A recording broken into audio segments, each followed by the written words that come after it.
first event when I got on tour?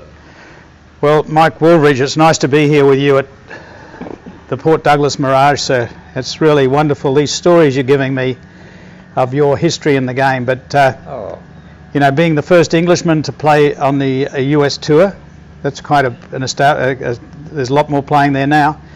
Also, being a partner with Peter Thomson, you formed Harris, Thomson and Wolveridge Golf Course Architects, and you've built over 200 golf courses? We did before we all kicked it in, chucked it in.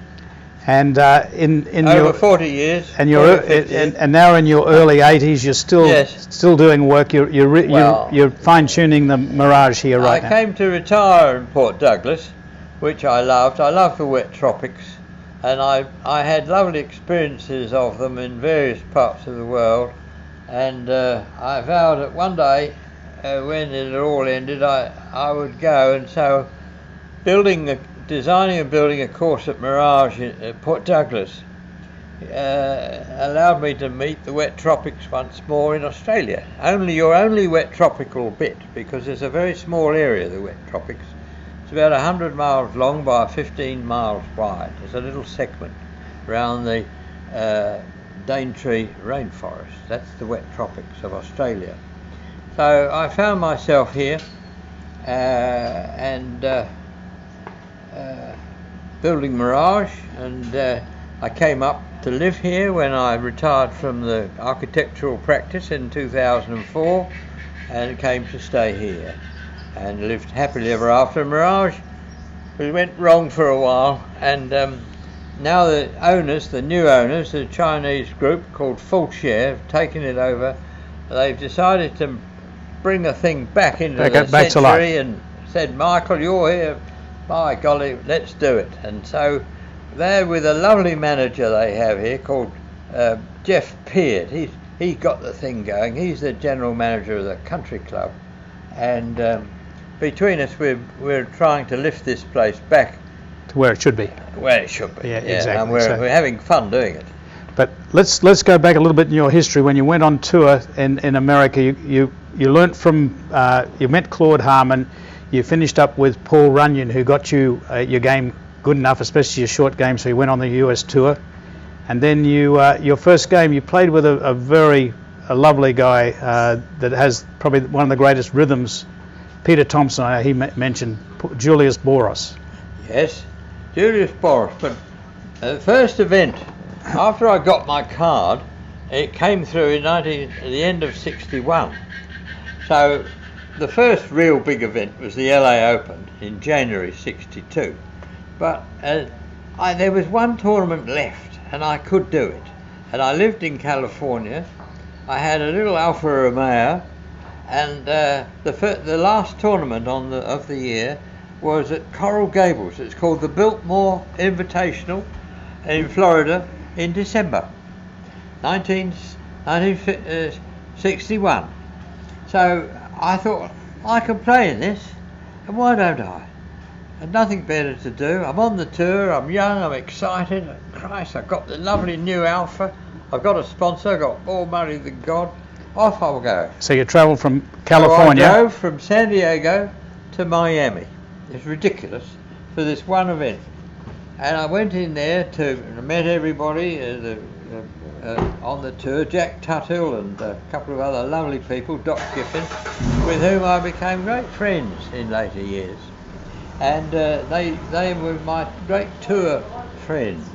It made a big difference over the years to have a really lovely friendship where we'd spend nearly almost every evening together at a nice restaurant. They like nice restaurants, and we. What a nice way to go! Yeah. It was lovely. It was a lovely thing for them and for me too. Anyway, leaving that out, the first event at the Biltmore, I had a because Paul Runyon entered me. Mike, he said, that's a good idea. Yeah, go over and play in it. He said, you've got a long drive there wondering what you're going to do and how you're going to do it. He said, you'll have a long drive on the way back wondering what the hell went wrong. I said, oh, come off it. He said, no, you see. Anyway, what happened? And he said, laughed. So he got me in there, and he got me an invitation, so I didn't have to qualify. So there I was in my first tournament, and in the practice round with my clubs, I wandered across. I'm brand new. Here are all these good players. It's a tour event, the last tour event of the year, and there's only a few people there. But I wandered across driving the practice ground, watching the good golfers arrive and what they did, and everything was new. It was heaven for me. Your first. And I was a most observant young man. And this is the end of 1961. December, nearly Christmas, 61. I'd driven all the way across America in the little Alpha. But I loved all those sort of cars, still do. And anyway, I found myself on a short hole tee, and just, I might play a few holes, and which I could do. Got a practice round. Yeah. And I'm standing there for a minute and waiting for the green to clear, the people go, and I sort of butted in a bit, and I didn't realise that. And coming up through the trees was Sam Sneed, George Bayer, great big fella, 3 times bigger than me, who hit the ball out of sight, the longest hitter in the world in those days, and Julius Boris. So Julius Boris and Sam they were standing on the tee, and I just moved to one side, and they looked at me, and Julius Boris said, "Hello, you playing?" And I said, "Yes." I said, "I've just driven all the silly Englishman." I said, "I've just driven all the way from California to get here. It's my first event." So I get to these 3 old hands. They nearly died. I bet they did anyway. And Sam Sneed, he looked across at me, he looked down, because he's a big fella. He looking out of the corner of his mouth. He never spoke straight at you anyway, always at the corner. And he said, "You new?" And I said, "Yeah, I'm new. I'm from England. He said, Julius Boris said, "Then we'd better take a good look at you, hadn't you, in case you take all our money." And so there I was, expected, after the 3 boys had hit, big boys. The first time a ball fell off the tee, but not too much. I tried to make out as an old hand, but they knew I wasn't. And anyway, got it and stayed on the tee. Whack, off I went, and hit it down there nicely, not anywhere near them, but nicely enough. They walked down the fairway, I floated, and we fell to chatting, and then they liked me enough to invite me to have a cup of tea with them, or a sandwich, at the finish in the little cafeteria.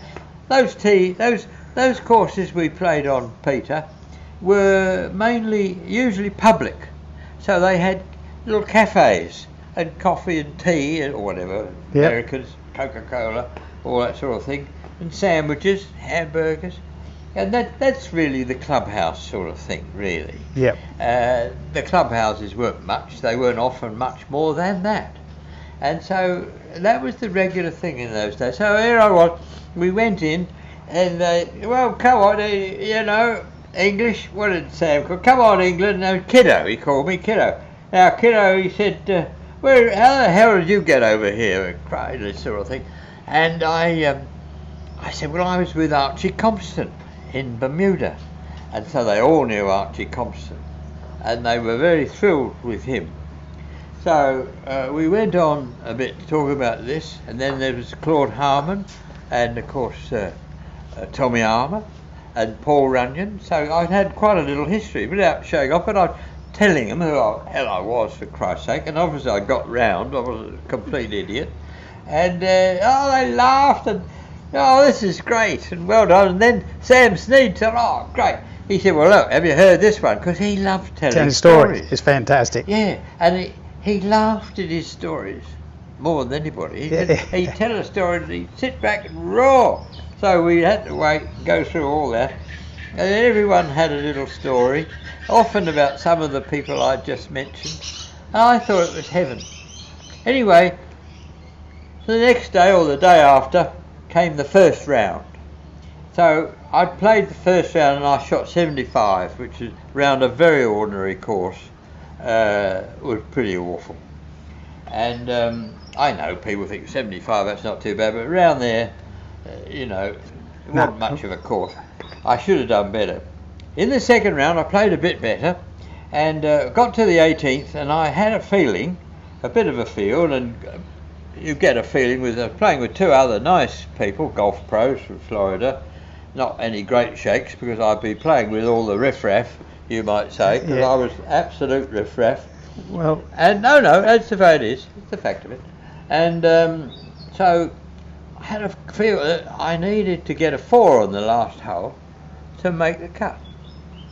And the clubhouse is right next to the green. So I hit a nice shot down the fairway, and the next one went in the bunker to the right of the green, because I saw the clubhouse at the left, and I thought, well, I'll stay away from that. And unconsciously must have heaved it a little bit, so it went in the bunker. Anyway, the story starts, and it's a nice one, a sad one, a pathetic one. Oh no! I'm in the bunker. It's a shallow bunker, and the flag is on the green, about 8 yards on, and not a big difficulty. But as I followed the line that it would take, my shot, it went on up a little slope to the cafeteria, and sitting in the window of the cafeteria was Sam Sneed and Julius Boris having a sandwich. And I thought, Christ, I know what I'm going to do. I'm going to braid it right across the green, hit the bloody window. I know it. I know it. And I am. You talked yourself into it. I know I am pathetic, and that's why I was probably. They call me the peripatetic pro, but it was pathetic, really. Anyway, Peter, I bladed it across the green, and it went running, and it ran all the way up the slope to right under the window where these two people I'd met 2 days previously, and I expect they said, hey, here's little Michael, and or kiddo. So there am I under the window, and I made a gesture, oh dear, sorry, all that sort of thing, and I got it back on the green in 2 putts, and I missed the cut by 2 strokes, of course. The cut was par. And I was so ashamed that I went in. I didn't go in the clubhouse. I couldn't face those two again, or anybody say, hey, bad luck, or whatever. They were nice people, and anyone could do it, but I did it. I was so ashamed, and so I got a hot dog from a stand and went to behind the car park was a little practice area. There was a bunker. So I got about 5 or 6 balls in the bunker and hitting practice shots out of the bunker. After a little while, I was conscious of being stared at by a shadow, a large process, and it was a lovely man that they used to call the Moose. It was Julius Boris. He chewed on a bit of grass like a moose would, chewing there, sitting there like chewing the cud, a great big man looking at me. I said, oh, and he said, no, he said, he didn't call me kiddo. I don't think he could remember my name, but whatever it was, he said, look, we've all done that. And it was my first where I met somebody who was really good, who was so nice and understanding. Caring. Yeah, he said, we've all done that. And he said, let's have a look at that club. And he picked up the club. He said, it doesn't have a soul. And no bounce. I said, thinking of it, a soul spelt S-O-U-L. I said, it certainly doesn't, and so forth. And I don't know whether he got it, but he walked off with my club to his car, which is in the car park, because he's on his way to his car. It's not that far away. And he got the boot out, and of course, like all those American pros, and me myself, had 1,000 clubs in there, and he pulled out a golf club and a sand iron. An old Wilson, was it? No, it was, anyway, it had a huge sole on it. It was a Bobby Jones. Robert Tyre Jones. Not Trent Jones, Tyre Jones Jr. And it was a fabulous club. He said, here, now here's a sole. He said, now come on, cock your wrists a bit earlier. He said, now straight down, and his words were thump. He said, thump. and just listen to it. It makes a thump, and it not like the other club couldn't make a thump. There's nothing to thump.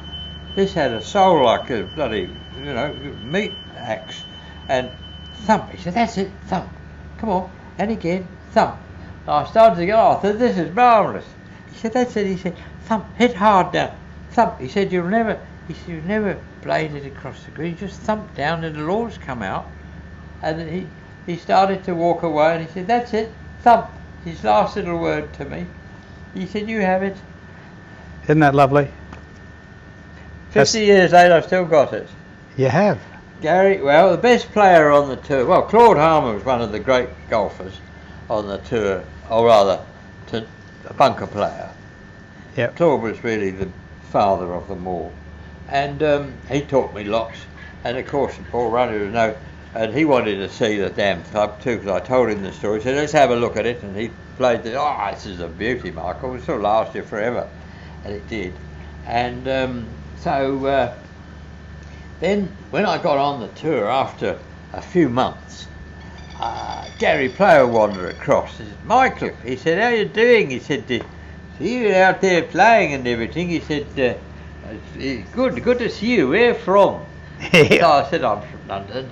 And I said, "It's good to see you, Gary. You're wonderful to watch me here." And he said, "I'd like to have a look at your game eventually." He said, "I can't do it today." But I told him about the sand club. arm. Yeah. And he said, "Oh," he said, "where'd you get that?" And I showed him. He said, "Oh, Julius Boris." He said, "Oh, Michael," he said, "that's a marvellous club." And he said, I said, "Will you show me how to use it one day?" He said, "I will." I will. And then I said, "I worked for a little while with Claude Harmer." He said, "Oh, you could show me." And so eventually, toward the end of my time of that year, 1962, we got somewhere, I don't know, somewhere in Alabama or somewhere. And he said, "Michael, I'd come along." He said, "I can talk to you about a bunker. Come on, let's get in the bunker with that club." So I'm still talking like him. And his little clip South African accent, lovely. I loved Gary Player. He never gave up. He was strong and one track. Anyway, he started to give me a lesson how to play bunker shots. My God. He said, "Now don't stop." He said, "Now see if you can play that shot with a 9-iron. He said, "Now try and do the same thing with your wedge." He said, "And see how that goes." He said, "And you're trying to," he said, "what are you trying to do? You're hitting the ball." I said, "Yeah, but just 3 feet from the pin, Gary." He said, "No, that's not the way to do it." He said, "You're 3 feet from the pin short. You're 3 feet from the pin through. You think you're doing it well." He said, "You silly Englishman." He said, "You've got to be 3 feet from the flag, the hole, man." And so I started to learn a new world. What American golf. Distance. Yeah, you got to get it that close. That's got to be your practice. I'd get it that close to the flag, but I had forgotten that close one side and that close to the other side. There's 6 feet difference in my shots. You get it? Yes, just hit it pin high. So you've got to hit it at the hole. He said, worst thing you can do is to have a hole. Get a tee. Put it on a nice bit where there's nobody, and put a tee down and try to hit the ball 3 feet from the tee. So I started to learn again. How about that? How about that for a lesson? Michael, it's wonderful, and isn't it great you've still got the same passion for the game that you started with? Well, I have. I don't play an hour for some silly reason, but I'm happy doing a little bit of work here for Mirage. Fantastic, and thank you very much, sir, for your time. I think we should go and have a hot dog. What do you reckon? A hot dog? Well, that was my old name. Here's Michael Wolveridge. Let's have a hot dog. Come on, let's do it.